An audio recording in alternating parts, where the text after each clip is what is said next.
Hello നമസ്കാരം. ഹോലാവേൾഡിന്റെ പുതിയൊരു വീഡിയോയിലേക്ക് എല്ലാവർക്കും സ്വാഗതം. ഇന്നത്തെ വീഡിയോയിൽ നമ്മൾ പറയാൻ പോകുന്നത് stay back visa 485, student visa extension, course change and migration.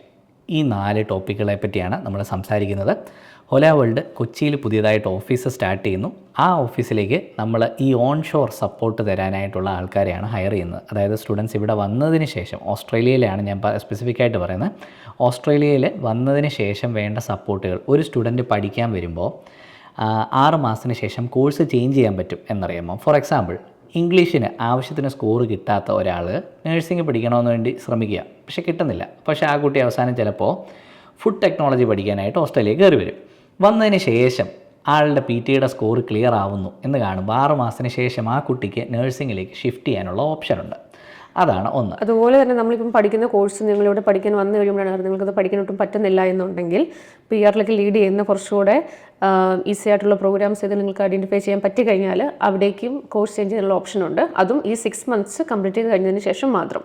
അപ്പോൾ നമ്മൾ കേൾക്കാറുണ്ട്, എന്ത് ഡിഗ്രി പഠിച്ചവർക്കും MSc നേഴ്സിംഗ്, MSW പ്രോഗ്രാംസ് ഒക്കെ അപ്ലൈ ചെയ്യാൻ പറ്റും. നിങ്ങൾക്കറിയാലോ, നാട്ടിൽ നിന്ന് അത് അപ്ലൈ ചെയ്യുമ്പോൾ വിസ റിജക്ഷനുള്ള ചാൻസ് കൂടുതലായിരിക്കും. അത് മാത്രമല്ല, യൂണിവേഴ്സിറ്റീസ് അത് അക്സെപ്റ്റ് ചെയ്യാനും ചാൻസ് കുറവാണ്. കാരണം ഈ വിസ റിജക്ഷൻ എന്നുള്ളൊരു കാര്യം ഉള്ളത് കൊണ്ട് തന്നെ. അതേസമയം നിങ്ങൾ ഓസ്ട്രേലിയയിൽ എത്തിക്കഴിഞ്ഞാൽ അതിൻ്റെ പ്രശ്നം വരുന്നില്ല. സോ 6 മന്ത്സ് കഴിഞ്ഞതിന് ശേഷം അങ്ങനെ MSW, MSc നേഴ്സിംഗ് പ്രോഗ്രാമിലേക്ക് ചേഞ്ച് ചെയ്യണമെന്ന് ആഗ്രഹിക്കുന്നവർക്കും ഇതേപോലെ തന്നെ ഈ PT അല്ലെങ്കിൽ IELTS സ്കോർ 7 ഉണ്ടെങ്കിൽ അത് ചേഞ്ച് ചെയ്യാൻ പറ്റുന്നതാണ്. ഇനി സോഷ്യൽ വർക്ക് പോലെയുള്ള പ്രോഗ്രാമുകളിൽ 7 ബാൻഡ് അച്ചീവ് ചെയ്യാതെയും മാറാനുള്ള ഓപ്ഷൻ ഉണ്ട്. അപ്പോൾ അങ്ങനെയൊക്കെ സോഷ്യൽ വർക്കിലേക്ക് ഇവിടെ വന്നു കഴിഞ്ഞാൽ IT പഠിക്കാൻ വന്നതിന് ശേഷം സോഷ്യൽ വർക്ക് മതി, അല്ലെങ്കിൽ ITയിൽ എനിക്ക് PR കിട്ടാനോ ജോലി കണ്ടെത്താനോ ഉള്ള കോമ്പിറ്റൻസ് ഇല്ല എന്ന് തോന്നുന്നവർക്ക് അങ്ങനെ ഷിഫ്റ്റ് ചെയ്യണമെങ്കിലും ഹോലാ വേൾഡിനെ കോൺടാക്ട് ചെയ്യാം. അപ്പോൾ അങ്ങനെയുള്ള ഓപ്ഷൻസ് നിങ്ങൾക്ക് അയച്ചു തരികയും നിങ്ങളെ പ്രിപ്പയർ ചെയ്യുകയും ചെയ്യുന്നതായിരിക്കും. അപ്പോൾ ഇങ്ങനെ കോഴ്സ് ചേഞ്ച് ചെയ്യാം എന്നുള്ളൊരു ഓപ്ഷനാണ് ഞാൻ പറഞ്ഞത്. അപ്പോൾ ഈ കോഴ്സ് ചേഞ്ച് ചെയ്യുമ്പോൾ പുതിയ സ്റ്റുഡൻറ്റ് വിസ അപ്ലൈ ചെയ്യണോ എന്ന് ചോദിക്കും. വേണ്ട, നിങ്ങൾക്കിപ്പോൾ കിട്ടിയിരിക്കുന്ന സ്റ്റുഡൻറ്റ് വിസ കംപ്ലീറ്റ് ആവുന്നതിന് മുന്നായിട്ട്, ആ പീരീഡിന് മുന്നായിട്ട് നിങ്ങൾ പുതുതായി ചേർന്ന കോഴ്സ് എന്തായാലും കംപ്ലീറ്റ് ആവില്ല, അല്ലേ? കാരണം നിങ്ങൾക്ക് 2 കൊല്ലത്തെ ഒരു വിസ കിട്ടിയിട്ട് നിങ്ങൾ 6 മാസം കഴിഞ്ഞിട്ട് പിന്നെ ഒരു 2 കൊല്ലത്തെ കോഴ്സാണ് പഠിക്കുന്നതെങ്കിൽ നിങ്ങളത് കംപ്ലീറ്റ് ചെയ്യില്ല. അപ്പോൾ നിങ്ങൾക്കൊരു സ്റ്റുഡൻറ്റ് വിസ എക്സ്റ്റൻഷൻ്റെ ആവശ്യമുണ്ട്.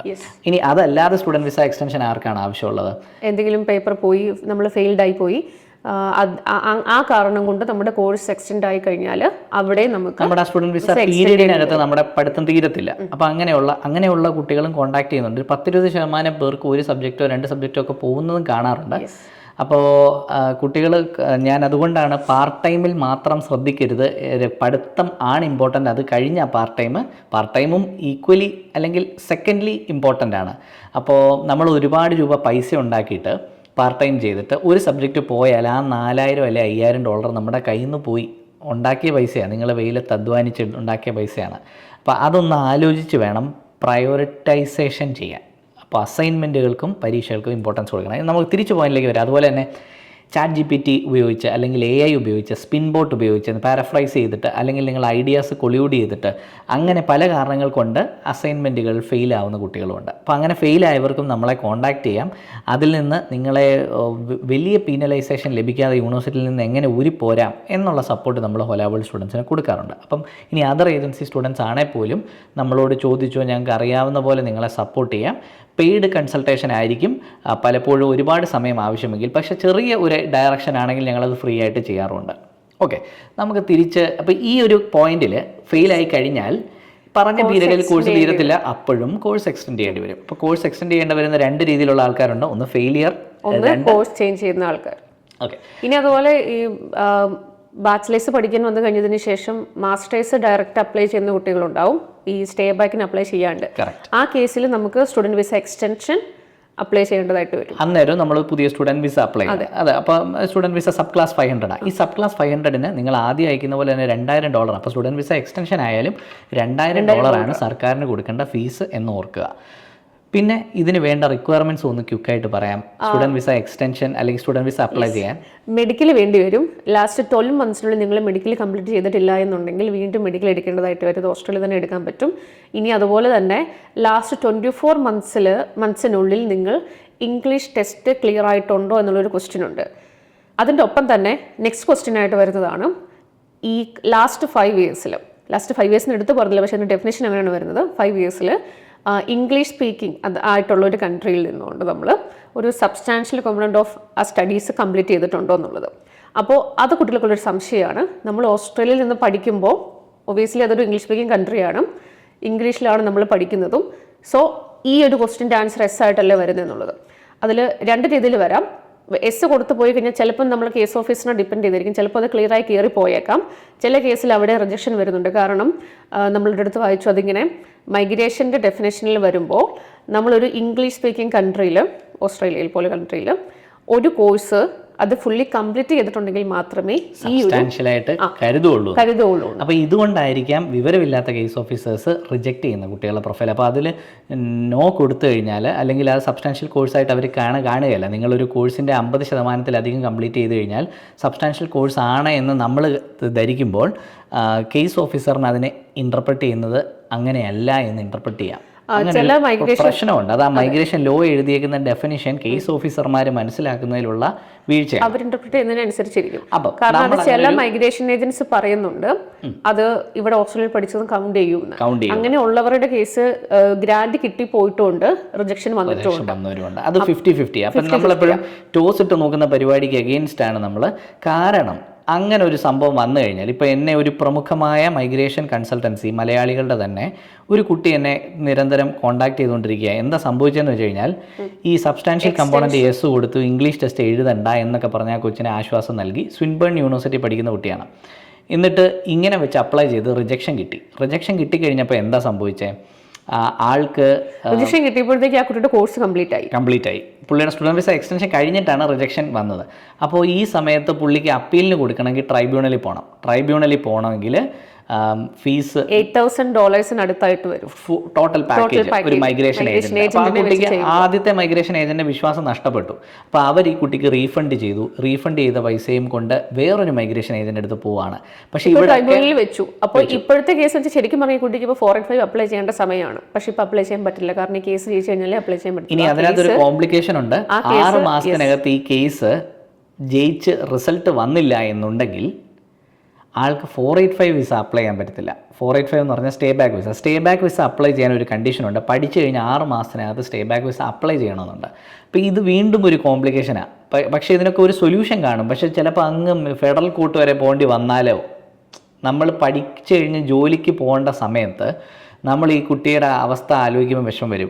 ആവശ്യമില്ലാത്തൊരു തെറ്റാണ്. ആ കുട്ടി കാശ് കൊടുത്തൊരു മൈഗ്രേഷൻ ഏജൻറ്റിനെ കൊണ്ട് നമ്മൾ ഹൊലാവേഡിലൊക്കെ മേടിക്കുന്നതിനേക്കാളും ഡബിൾ ഫീസാണ് മേടിക്കുന്നത്. എന്നിട്ടാണ് ഇതാണ് സ്റ്റാൻഡേർഡ് കേട്ടോ. നമ്മുടെ ഇവിടുത്തെ ഫീസ് കുറവാണ്. നമ്മുടെ സ്റ്റുഡൻറ്റ് സെൻട്രിക് അപ്രോച്ച് ആയതുകൊണ്ട് നമുക്കത് മനസ്സിലാവുന്നുണ്ട്. പക്ഷേ സാധാരണ ഒരു മൈഗ്രേഷൻ ഏജൻറ്റിന് സ്റ്റുഡൻ്റ് എന്ന് പറഞ്ഞാൽ ആരാണെന്ന് അറിയില്ല. സ്റ്റുഡൻറ്റ് ഒരുപാട് പൈസ ഉള്ളതുകൊണ്ട് ഓസ്ട്രേലിയയിൽ വന്ന് പഠിക്കുന്ന കാശുകാരായ ആൾക്കാരാണെന്ന് മാത്രം സമീപിച്ച് അവർക്ക് അവരുടെ ജോലിയാണ്. അപ്പോൾ ഈ ഒരു സമീപനം കൊണ്ട് ഈ കുട്ടി മാത്രമല്ല, ആ കുട്ടിയെ അന്വേഷിച്ചപ്പം വേറെ 2 കുട്ടികൾക്ക് കൂടി ഇത് സംഭവിച്ചു. ഇനി ഇതേ തന്നെ ബ്രിസ്ബെയിനിലെ ലോയറിനും ഇതേ പ്രോബ്ലം ഉണ്ടായി. അപ്പം എത്ര വലിയ ലോയറായി, എത്ര വലിയ എക്സ്പീരിയൻസ് ഉണ്ടായെന്ന് കാര്യമില്ല. റീസെൻറ്റ് ട്രെൻഡ്സ് എന്താണെന്ന് മനസ്സിലാക്കുകയും അത് റീഡ് ചെയ്യുകയും ചെയ്തില്ലേ പണി കിട്ടും. ഇപ്പോൾ ഈ കുട്ടിയുടെ സ്ഥിതിയിൽ ആ കുട്ടിക്ക് ജോലിക്ക് കയറേണ്ട സമയത്ത് ആ കുട്ടി ഇപ്പോൾ വേറൊരു സ്റ്റുഡൻറ്റ് വിസ ഒരു സ്റ്റഡി പ്രോഗ്രാമും കൂടെ ബാക്കപ്പിൽ വെക്കുക. കാരണം ട്രൈബ്യൂണലിൽ നിൽക്കുന്ന സമയത്ത് you need to cater the previous condition. അതായത് സ്റ്റുഡൻറ്റ് വിസയിൽ നിന്നുകൊണ്ട് സ്റ്റഡി കണ്ടിന്യൂ ചെയ്തുകൊണ്ട് വേണം ട്രൈബ്യൂണലിൽ കേസിൽ നിൽക്കാൻ. എന്നാലേ ആ കേസ് അതും വീണ്ടും ഇരട്ടി പൈസയാണ് കുട്ടിയുടെ കയ്യിൽ നിന്ന് പോകുന്നത്. അപ്പോൾ ഇതിനെല്ലാം പരിഹാരമായിട്ടുള്ള ഒരു കാര്യമാണ് ഇംഗ്ലീഷ് ടെസ്റ്റ് എഴുതിയാൽ മതിയായിരുന്നു.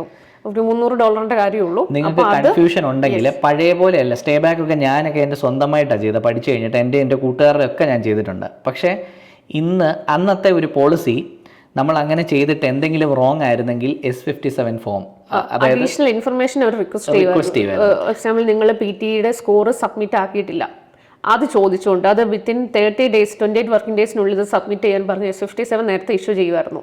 ഇപ്പോൾ നമ്മൾ വീഡിയോസിലൊക്കെ കാണാം ഓസ്ട്രേലിയയിൽ നിന്ന് ഒരുപാട് കുട്ടികൾ തിരിച്ച് നാട്ടിൽ പോകുന്ന സമയമാണ് വരുന്നതെന്ന്. അതിൻ്റെ ഒരു ഉദാഹരണം നമ്മൾ പറഞ്ഞ മാതിരിയാണ് ഈ 485-നും ഈ എക്സ്റ്റൻഷനൊക്കെ റിജക്ഷൻ കൊടുത്തിട്ടും കുട്ടികൾക്ക് പിന്നെ അപ്ലൈ ചെയ്യാൻ പറ്റത്തില്ല. അത് നാട്ടിൽ പോകേണ്ട അവസ്ഥയൊക്കെ വരാറുണ്ട് കുട്ടികൾക്ക്. അപ്പോൾ അതുകൊണ്ട് നിങ്ങൾ അങ്ങനെ ഉണ്ടാവാതിരിക്കാനായിട്ട് ഈ അതിബുദ്ധി കാണിക്കുക, അത് ഈ PT അങ്ങ് എഴുതി ക്ലിയർ ചെയ്തേക്കുക. PT എഴുതുക. ഇനി സംശയങ്ങളുണ്ടെങ്കിൽ തീർച്ചയായും ഞങ്ങളെപ്പോലെയുള്ള ഒരു ഏജൻസിനെ കോൺടാക്ട് ചെയ്ത് കഴിഞ്ഞാൽ ആ തലവേദന നിങ്ങൾ എടുക്കണം. അതിൽ വേറൊരു കാരണം കൂടിയുണ്ട്. അതായത് ഓസ്ട്രേലിയയിൽ വന്നിട്ട് ഇപ്പോൾ ഒരു വർഷം 2 വർഷം പഠിക്കുന്ന ഒരു കുട്ടിക്ക് ഉറപ്പായും ഇവർ പറയുന്ന മിനിമം സ്കോർ മീറ്റ് ചെയ്യാനായിട്ട് പറ്റും. 485 വിസയ്ക്ക് പോലും ഏറ്റവും മിനിമം സ്കോർ മതി. നമുക്ക് ഗ്രാൻഡ് കിട്ടാനായിട്ട്. അതുപോലും 6ഉം 7ഉം വട്ടം എഴുതിയിട്ട് കിട്ടിയിട്ടില്ലാത്ത കുട്ടികൾ അവർ ഓസ്ട്രേലിയയിൽ പഠിക്കാനായിട്ട് വന്നു കഴിയുമ്പോൾ സ്റ്റേ ബാക്ക് വിസയ്ക്ക് യോഗ്യരല്ല എന്നാണ് പറയുന്നത്. അങ്ങനെ ഒരു പ്രൊഫൈല് നമ്മുടെ ഇടയ്ക്ക് ശ്രദ്ധയപ്പെട്ടു. ഡിസ്റ്റിങ്ഷൻ ഉണ്ട് ആ കുട്ടിക്ക്. എന്നിട്ടും PT-യുടെ ഏറ്റവും ബേസിക് സ്കോർ എടുക്കാനായിട്ട് 7ഉം 8ഉം വട്ടം എഴുതിയിട്ടും പറ്റുന്നില്ല. അതിൽ നിന്ന് നമ്മൾ അസ്യൂം ചെയ്യുന്ന ഒരു കാര്യം, ആ കുട്ടി പഠിച്ചപ്പോൾ അസൈൻമെന്റ്സ് ഒക്കെ സ്വന്തമായിട്ട് ചെയ്തതായിട്ട് നമുക്ക് തോന്നുന്നില്ല. കാരണം അസൈൻമെന്റ് സ്വന്തമായിട്ട് ChatGPT ഉപയോഗിക്കാതെയോ എങ്ങനെയാണെങ്കിലും സ്വന്തമായിട്ട് അത് മനസ്സിലാക്കി ചെയ്യുന്ന ഒരാൾക്ക് PT-ക്ക് ഒരിക്കലും അത്രയും സ്കോർ കിട്ടാതിരിക്കില്ല. വേറെ എന്തെങ്കിലും മാനസികമായ സിറ്റുവേഷൻസ് ആയിരിക്കാം, വി നെവർ നോ. ബട്ട് അപ്പൊ അങ്ങനെയുള്ളവരുടെ അടുത്ത് ഇപ്പോൾ ഓസ്ട്രേലിയൻ ഗവൺമെന്റ് പറയുന്നത് അവർക്ക് വേണ്ടി സെക്കൻഡ് ചാൻസ് കൊടുക്കുന്നില്ല. അപ്പോൾ അത് വളരെ ട്രിക്കിയാണ്. ഇംഗ്ലീഷ് ടെസ്റ്റ് എഴുതി പാസ്സാവുക എന്നുള്ളതാണ് ഏറ്റവും വലിയ കാര്യം. അപ്പോൾ ഈ സ്റ്റേ ബാക്കിനായാലും അതുപോലെ കോഴ്സ് വിസ എക്സ്റ്റൻഷൻ ആണെങ്കിലും അവർക്ക് എന്തുകൊണ്ടായിരിക്കും അങ്ങനെ ഒരു അവിശ്വാസം എന്ന് പറഞ്ഞാൽ, നമ്മുടെ നാട്ടിൽ മാനിപ്പുലേഷൻ നടക്കുന്നുണ്ട്. നമ്മുടെ ആസാം അവിടെ PT എക്സാമിൽ ടാമ്പറിങ് നടന്നിട്ടുണ്ട്. പിന്നെ നമ്മുടെ നാട്ടിൽ OET-ൽ ടാമ്പറിങ് നടന്നത് നിങ്ങൾ അറിഞ്ഞതായിരിക്കുമല്ലോ.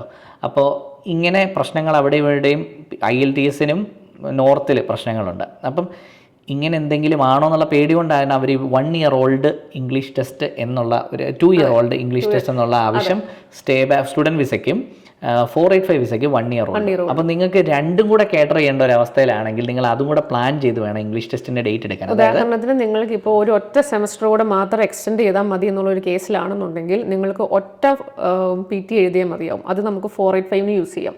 കാരണം 1 year-നുള്ളിലായിരിക്കും നിങ്ങൾ ഉറപ്പായിട്ടും 485 അപ്ലൈ ചെയ്യുക. അപ്പോൾ എന്തായാലും നിങ്ങൾക്ക് PT എടുക്കേണ്ടതാണ്. 485-നായാലും ഇനി ഫ്യൂച്ചറിൽ PR-നാണെങ്കിലും അത് കുറച്ചുകൂടെ നേരത്തെ എടുത്ത് വെച്ചെന്ന് വെച്ചാൽ ഒരു പ്രശ്നം വരാൻ പോകുന്നില്ല. സോ അധികം റിസ്ക് എടുക്കാണ്ട് ഇരട്ടി സമയവും പൈസയും പോകുന്നതിന് പകരമായിട്ട് ഇത് നേരത്തെ എടുത്ത് വെച്ച് കഴിഞ്ഞാൽ അത്രയും വലിയ സ്റ്റേ ബാക്ക് വിസയ്ക്ക് ആവശ്യമുള്ളതാണ്. അപ്പോൾ അതുകൊണ്ട് സ്റ്റേ ബാക്കിന് എല്ലാവർക്കും വേണമെന്നുള്ളത് ഇപ്പോൾ ഏകദേശം മൈഗ്രേഷൻ ലോയേഴ്സിനൊക്കെ മനസ്സിലായിട്ടുണ്ട്.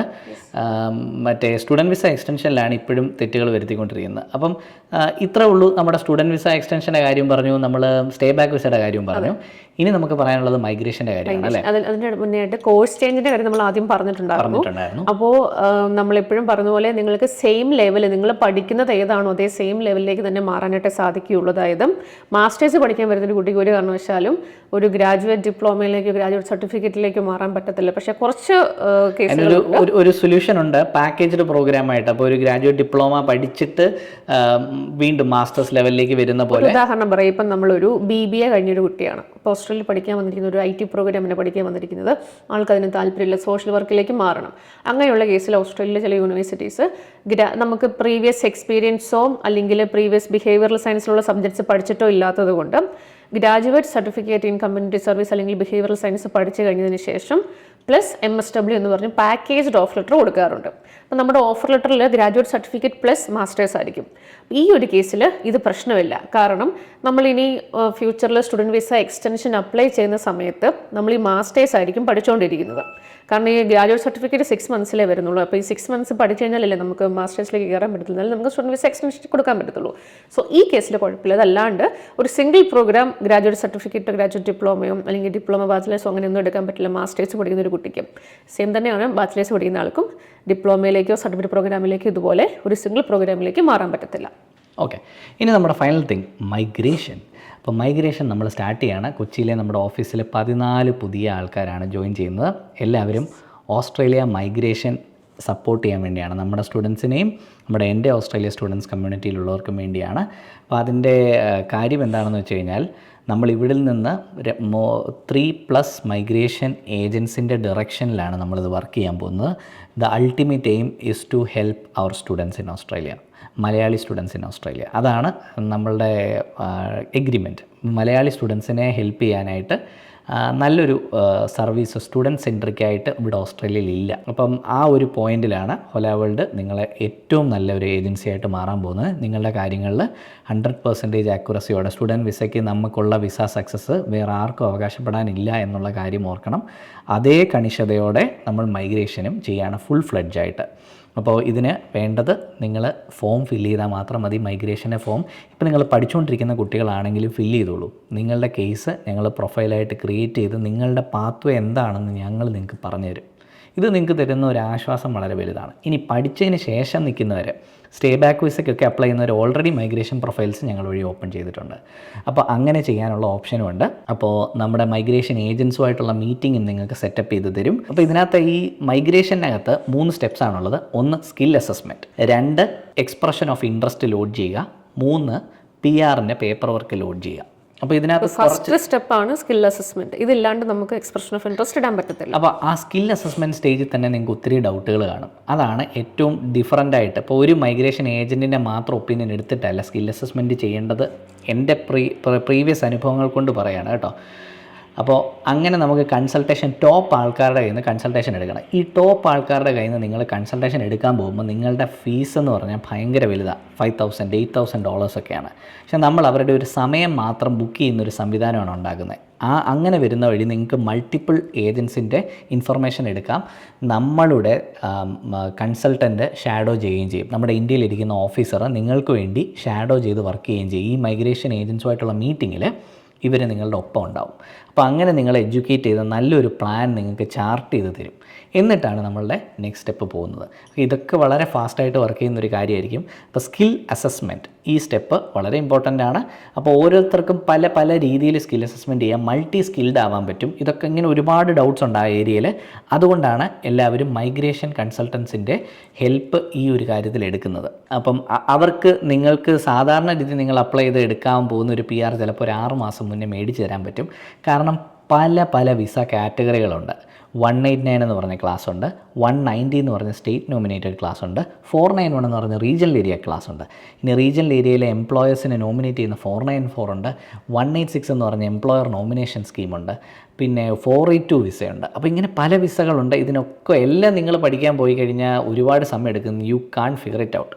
അപ്പോൾ ഇതുപോലെ ഓരോ സ്റ്റേറ്റിലും ഓപ്പർച്യൂണിറ്റീസ് മാറിക്കൊണ്ടിരിക്കും. എവിടെയായിരിക്കും ഇൻവിറ്റേഷൻ കിട്ടാനുള്ള സാധ്യത, ഇതൊക്കെ ട്രെൻഡ്സും അനാലിസിസും നടത്തിയിട്ട്. അപ്പോൾ ഒരു സാധാരണ മൈഗ്രേഷൻ ഏജൻ്റ് ആയാൽ പോലും ഫുൾ റിസൾട്ട് തരാൻ പറ്റത്തില്ല. അവിടെയാണ് ഹോല വേൾഡിൻ്റെ ഡേറ്റ അനലിറ്റിക്കൽ കേപ്പബിലിറ്റീസും മൈഗ്രേഷൻ കപ്പാസിറ്റിയും മൈഗ്രേഷൻ നോളജും കൂടി കൂട്ടിച്ചേർത്തിട്ട് നമ്മളൊരു പ്രഡിക്ഷൻ നടത്താൻ പറ്റും. നമുക്ക് എവിടേക്ക് അപ്ലൈ ചെയ്ത് കഴിഞ്ഞാൽ ബെറ്റർ ആയിരിക്കും. എപ്പോഴും നമുക്ക് 100% ഉറപ്പിച്ച് പറയാൻ പറ്റത്തില്ലെങ്കിലും we can outstand the competition by using the analysis. അപ്പോൾ ഇതാണ് ഞങ്ങളുടെ confidence. Skill assessment number 1 step. Number 2 step എന്താണ്? Expression of interest. ഇത് സാധാരണ എളുപ്പമുള്ളൊരു പരിപാടിയാണ്. നമ്മൾ ഫേസ്ബുക്കിലൊക്കെ അക്കൗണ്ട് ക്രിയേറ്റ് ചെയ്യുന്ന പോലെ ക്രിയേറ്റ് ചെയ്തിട്ട് ഞങ്ങൾ പോയിൻറ്റ് ഡിസ്ട്രിബ്യൂഷനെ പറ്റി പറഞ്ഞിട്ടുണ്ട്. എങ്ങനെയാണ് പോയിൻറ്റ്സ് ഡിസ്ട്രിബ്യൂട്ട് ചെയ്യുന്നതെന്നുള്ള വീഡിയോയുടെ ലിങ്ക് ഐ ബട്ടണിൽ കൊടുത്തേക്കാം. ഏജ് ഒരു ഫാക്ടറാണ്, ഇംഗ്ലീഷ് ലാംഗ്വേജ് പ്രൊഫഷൻസി ഒരു ഫാക്ടറാണ്, ഓസ്ട്രേലിയയിൽ പഠിക്കുന്നതിന് പോയിൻറ്റ്സ് ഉണ്ട്, റീജിയണൽ ഏരിയ പഠിക്കുന്നതിന് പോയിൻറ്റ്സ് ഉണ്ട്, നാറ്റി ചെയ്യുന്നതിന് പോയിൻറ്റ്സ് ഉണ്ട്, PY ചെയ്യുന്നതിന് പോയിൻറ്റ്സ് ഉണ്ട്. പലർക്കും നാറ്റിയും PY എന്താണെന്ന് പോലും അറിയില്ല. അപ്പോൾ അതൊക്കെ അറിയണമെങ്കിൽ ഞങ്ങളുടെ ഐ ബട്ടണിലെ വീഡിയോ കണ്ടു കഴിഞ്ഞാൽ മനസ്സിലാക്കാം. അപ്പോൾ ഇങ്ങനെ പല കാര്യങ്ങളിലൂടെ നിങ്ങളുടെ പോയിൻറ്റ്സ് എൻട്രിച്ച് ചെയ്യുന്ന വഴിയാണ് നിങ്ങൾക്ക് ഈ സ്കിൽഡ് ആയിട്ടുള്ള വിസ 189, 190, 491 ഇതൊക്കെ കിട്ടുന്നത്. പക്ഷേ 186 വിസയും 494 വിസയൊക്കെ എംപ്ലോയർ സ്പോൺസർ ചെയ്യുന്നതായതുകൊണ്ട് അതിന് നിങ്ങൾക്ക് എന്താ പറയുന്നത്, നിങ്ങളുടെ വർക്ക് പ്ലേസിലെ നിങ്ങളുടെ സ്കിൽസ് കാണിച്ചാൽ മാത്രം മതിയാവും. അപ്പം ഇങ്ങനെ പല കാര്യങ്ങൾ നോക്കിയായിരിക്കും നിങ്ങളുടെ PR നിർണ്ണയിക്കപ്പെടുന്നത്. ഈ എക്സ്പ്രഷൻ ഓഫ് ഇൻട്രസ്റ്റിൽ വേറെയും ടെക്നിക്സും ടിപ്സും ഒക്കെ ഉണ്ട്. നിങ്ങൾ ഒറ്റ പ്രൊഫൈലിൽ നിന്ന് എല്ലാം അപ്ലൈ ചെയ്ത് കഴിഞ്ഞാൽ ഇൻവിറ്റേഷൻ കിട്ടാനുള്ള സാധ്യത കുറവായിരിക്കും. അപ്പോൾ അതിന് നമുക്ക് ടിപ്സ് ഉണ്ട്, രീതികളുണ്ട് നമുക്ക് ചെയ്യാനായിട്ട്, നിങ്ങളുടെ സാധ്യതകൾ ബൂസ്റ്റ് ചെയ്യാനായിട്ട്. പിന്നെ 3ാമത്തെ സ്റ്റെപ്പാണ് ലോഡ് ചെയ്യുക. അപ്പോൾ ഈ ലോഡ് ചെയ്യുന്നിടത്ത് ഒരു വലിയ പ്രശ്നമുണ്ട്. നിങ്ങൾ എക്സ്പ്രഷൻ ഓഫ് ഇൻട്രസ്റ്റ് ലോഡ് ചെയ്യുമ്പോൾ നിങ്ങൾക്ക് അനർഹമായ ഒരു പോയിൻ്റ് നിങ്ങൾ ക്ലെയിം ചെയ്തിട്ടുണ്ടെങ്കിൽ നിങ്ങൾക്ക് കിട്ടിയ ഇൻവിറ്റേഷൻ അസാധുവായി പോകും. അപ്പോൾ അങ്ങനെ പോയ കേസുകളും ബ്രിസ്ബെയിൻ ലോയേഴ്സിൻ്റെ സൈഡിൽ നിന്ന് നമുക്ക് കിട്ടിയിട്ടുണ്ട്. ഞാൻ പേര് പറയാത്തത് ലൊക്കേഷൻ വെച്ച് പറയുന്നത് ഒരു ഐഡിയ നിങ്ങൾക്ക് കിട്ടും. നമുക്കങ്ങനെ ഒരാളുടെ പേര് പറഞ്ഞ് ടാർണിഷ് ചെയ്യാൻ വേണ്ടിയല്ല, പക്ഷേ അങ്ങനത്തെ സംഭവങ്ങൾ നമ്മൾ 3 പ്രാവശ്യത്തിന് മേളിൽ കാണുമ്പോഴേ നമ്മൾ സംസാരിക്കുക. അതാണ് ഞങ്ങളുടെ ഒരു പോളിസി. അങ്ങനെ മൾട്ടിപ്പിൾ ടൈംസ് കാണുന്നത് കൊണ്ടും ഞങ്ങൾ ഫാസ്റ്റ് ട്രാക്ക് ചെയ്തത്. എൻ്റെ മൈഗ്രേഷൻ ലോ പഠനം നടന്നുകൊണ്ടിരിക്കുകയാണ്. പക്ഷേ അത് കഴിഞ്ഞിട്ട് ലോഞ്ച് ചെയ്യാമെന്ന് വിചാരിച്ചപ്പോൾ നമ്മുടെ സ്റ്റുഡൻസ് ഫസ്റ്റ് ബാച്ച് ഇറങ്ങുവാണ്. അപ്പോൾ അവർക്ക് നമ്മൾ സപ്പോർട്ട് പ്രോമിസ് ചെയ്തതാണ്. അതുകൊണ്ട് നമുക്ക് ലോഞ്ച് ചെയ്യാതിരിക്കാൻ നിർവാഹമില്ല. നമ്മൾ സ്റ്റാർട്ട് ചെയ്യുകയാണ് with the blessings of top migration agents in Australia. അപ്പോൾ എനിക്ക് തോന്നുന്നു നമ്മളെല്ലാ പോയിൻറ്റും കവർ ചെയ്തിട്ടുണ്ട്. ചെയ്യേണ്ടത് ഇത്ര മാത്രം, ആ ഫോം ഫില്ല് ചെയ്യുക, നിങ്ങളുടെ പ്രൊഫൈൽ ഹോല വേൾഡിൽ ക്രിയേറ്റ് ചെയ്തിടുക. Then everything will be taken care of by our expert team. Thank you for watching today's video. This is Jaswin and this signing out from Hola World YouTube channel.